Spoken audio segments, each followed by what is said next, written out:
What's up, guys? It's me, Sakai King. Now I'm here to tell you more stories, but these are not based off my life experience.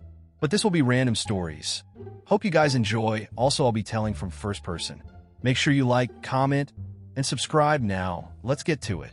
Okay, so let me tell you about Josh. This dude? Obsessed with Lil Wayne.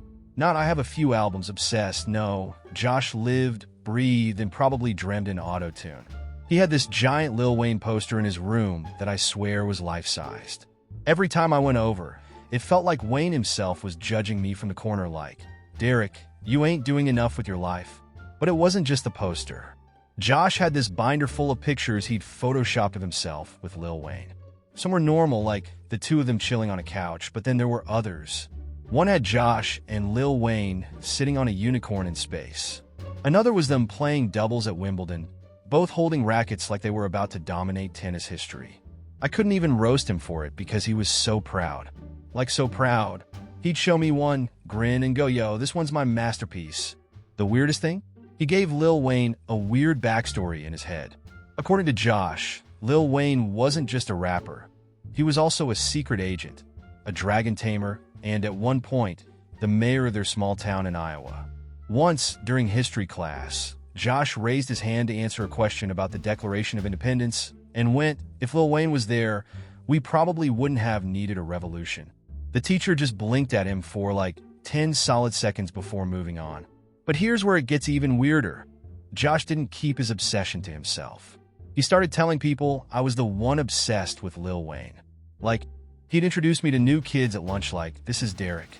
He loves Lil Wayne so much. He cried when Lollipop came out," which, by the way, never happened, but the rumors stuck. Some girl even asked me to help her write a Lil Wayne-themed poem for English because you're obviously a huge fan. The worst moment, though? Talent show. Josh decided to enter, and of course, he did a full Lil Wayne tribute performance.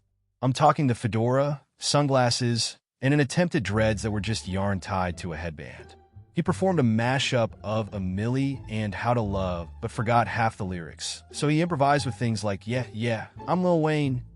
The real Lil Wayne, y'all.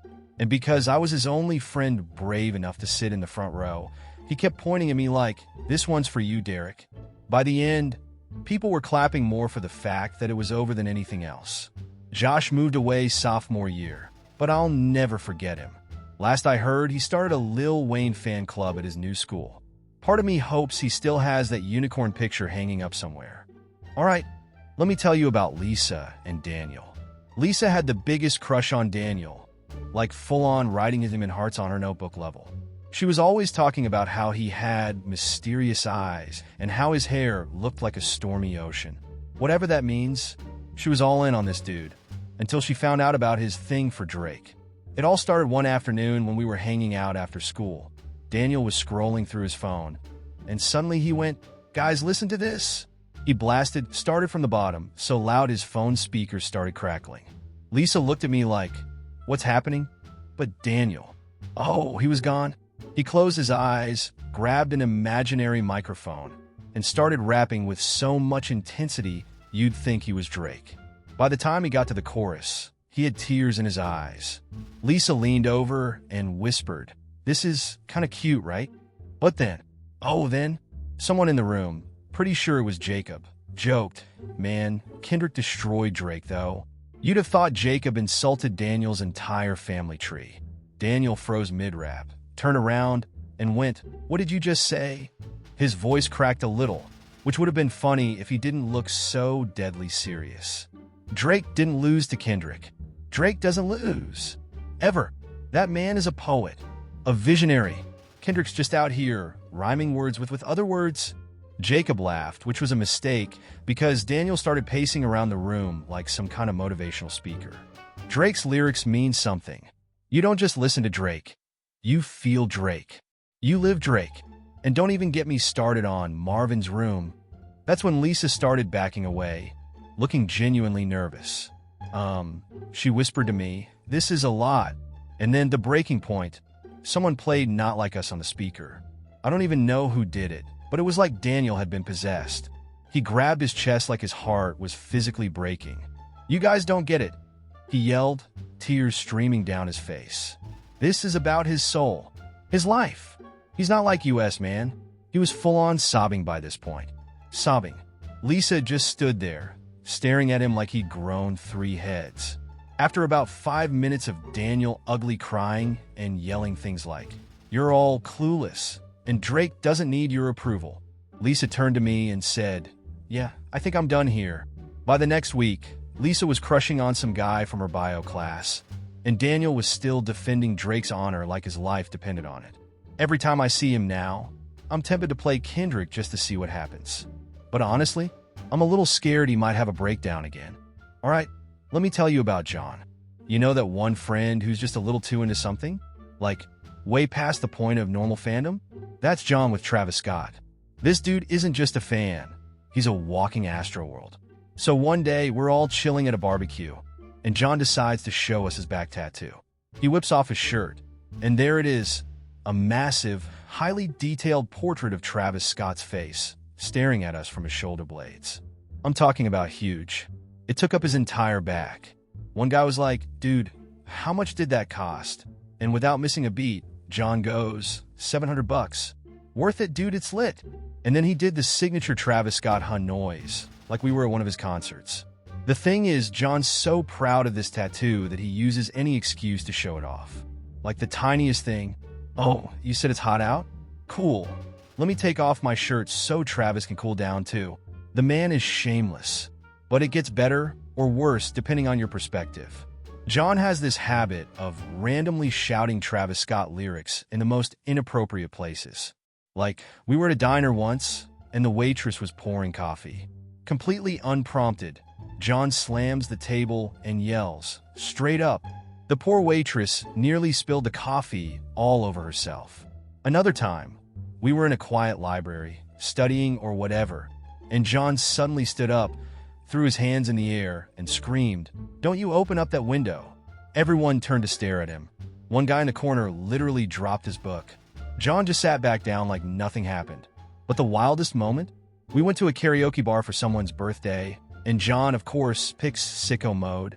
He gets up there, no shame, and starts rapping the entire thing. Every lyric. Perfectly. But when it got to the beat switch, he dropped the mic, jumped on a table, and started yelling, "It's lit," over and over. Security came over, and instead of apologizing, John points to his tattoo and goes, "This is who I am, man. Travis would want this." The funniest part? He doesn't even care if people are weirded out. He's convinced his Travis Scott energy is inspiring. People are too afraid to live, man. They need to embrace the vibes. It's lit.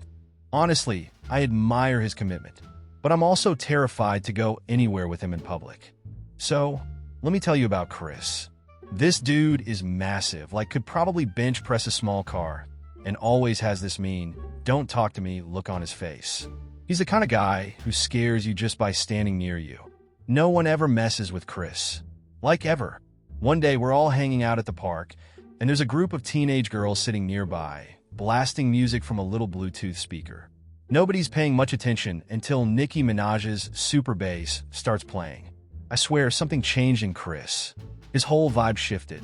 He froze mid-step, his eyes locked on the girls like a Terminator acquiring a target. I panicked a little because, it's Chris. I thought maybe the loud music annoyed him or something.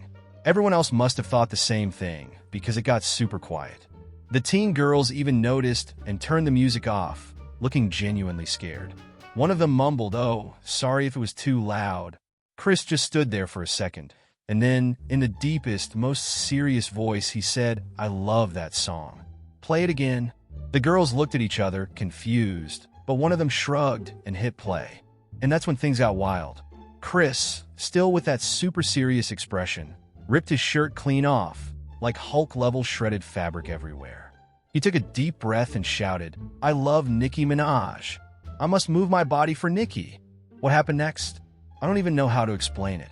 This giant, buff dude started dancing. And I don't mean a little shoulder bop. No, Chris was full-on moving. His hips? Lightning speed. His arms? Flailing like he was casting a spell. All with that same dead serious look on his face. It was terrifying and mesmerizing at the same time. People stopped what they were doing to watch. One guy almost dropped his ice cream.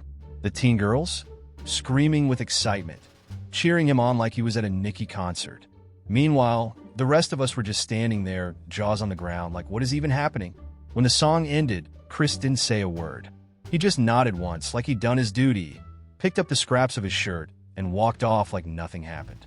Now every time I hear Nicki Minaj, I can't stop picturing a giant, serious-faced Chris breaking it down like his life depends on it. I still don't know what's scarier, how fast he moved, or the fact that he did it with zero emotion on his face. I hope you guys enjoyed this video. Make sure you like, comment, and subscribe. Peace.